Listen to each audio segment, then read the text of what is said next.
નમસ્કાર, જય માતાજી. હું છું નિશી વાઢેર. આજના વિડીયોમાં આપણે વાત કરશું કે મ્યુચ્યુઅલ ફંડમાં જો તમે ઇન્વેસ્ટમેન્ટ કરવા માંગો છો તો ખાસ કરીને તમારે મ્યુચ્યુઅલ ફંડનું કોઈ પણ તમે ફંડ ખરીદો છો તેમાં તમારે ફંડનું પરફોર્મન્સ તો ચેક કરવાનું જ છે, પણ ખાસ કરીને કોઈ પણ ફંડ ખરીદતા પહેલા તમારે તેનું એક્ઝિટ લોટ છે એ તમારે ચેક કરવાનું રહે છે. પ્લાન ડાયરેક્ટ પ્લાન છે કે રેગ્યુલર પ્લાન એ તમારે ચેક કરવાનું છે.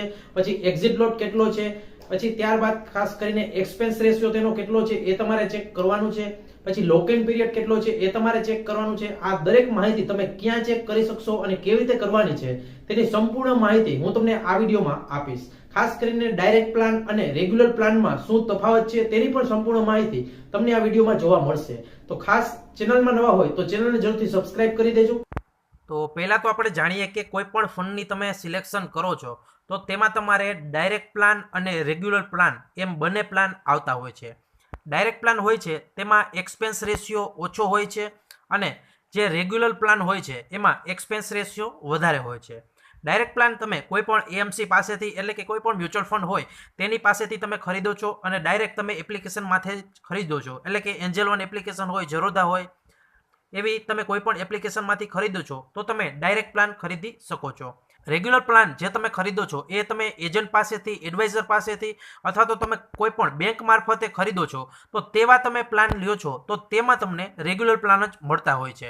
હવે અહીંયા પર શું ડિફરન્ટ આવશે એના માટે ખાસ તમે આ વિડીયોને લાસ્ટ સુધી જોતા રહેજો, કેમ કે અહીંયા પર 5 લાખથી 10 લાખ રૂપિયાનો તફાવત તમને જોવા મળશે. જેટલી પણ તમે વધારે તમે ઇન્વેસ્ટ કરતા હશો તો તમને 15થી 20 લાખ 25 લાખ એવી પણ નુકસાની તમને જઈ શકે છે. એટલે કે ખાસ કરીને ડાયરેક્ટ પ્લાન અને રેગ્યુલર પ્લાન પસંદ કરતા પહેલા તમારે 100 વાર આ એક વસ્તુ વિચારવી જોઈએ.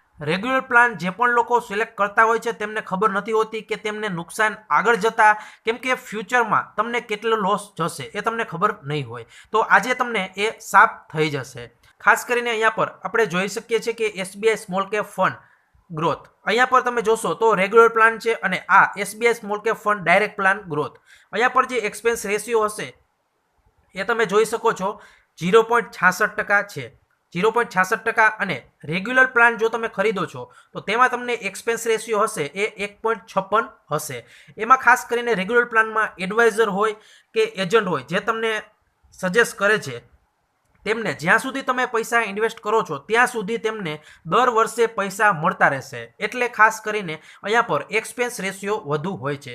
એ તમને આગળ જતાં તમને કેટલું નુકસાન થઈ શકે છે એ પણ આપણે આગળ જોશું. તો અહીંયા પર પહેલાં કહી દઈએ કે એસબીઆઈ સ્મોલ કેપમાં ડાયરેક્ટ પ્લાન છે તો તેમાં એક્સપેન્સ રેશિયો 0.66 છે અને એસબીઆઈ સ્મોલ કેપનું રેગ્યુલર પ્લાન છે તો એમાં એક્સપેન્સ રેશિયો 1.56 છે.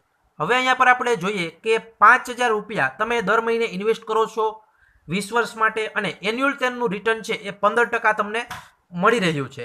પણ ખાસ કરીને હવે તમે જે એક્સપેન્સ રેશિયો હતો તે તમે બાદ કરશો તો અહીંયા પર આપણે જોઈ લઈએ. તો ખાસ અહીંયા પર મેં લખીને પણ રાખ્યું છે. ડાયરેક્ટ પ્લાન છે તેમાં તમને 0.66 તમને એક્સપેન્સ રેશિયો છે અને રેગ્યુલર પ્લાનમાં 1.56 એક્સપેન્સ રેશિયો છે. હવે ખાસ 15% છે તો અહીંયા પર તમે જોશો કે 15% તમને રિટર્ન મળી રહ્યું છે. તેમાંથી આપણે 0.66 બાદ કરીએ તો તમને 14.34% તમને રિટર્ન મળવાનું છે ડાયરેક્ટ પ્લાનમાં. અહીંયા પર તમે જોશો તો 69,03,727 રૂપિયા એવું થાય છે. પણ ખાસ કરીને હવે તમે કંઈ પણ જાણ્યા વગર અને સમજ્યા વગર રેગ્યુલર પ્લાન સિલેક્ટ કરો છો તો તેમાં અહીંયા પર આપણે જોયું કે 15% જો તમને મળતું હોય તો તેમાંથી તમારો એક્સપેન્સ રેશિયો 1.56 છે તો એ આપણે બાદ કરશું તો તમારે 13.44. તો અહીંયા પર આપણે રિટર્ન 13.44 ગણીએ તો તેનું રિટર્ન થાય છે 60,87,155.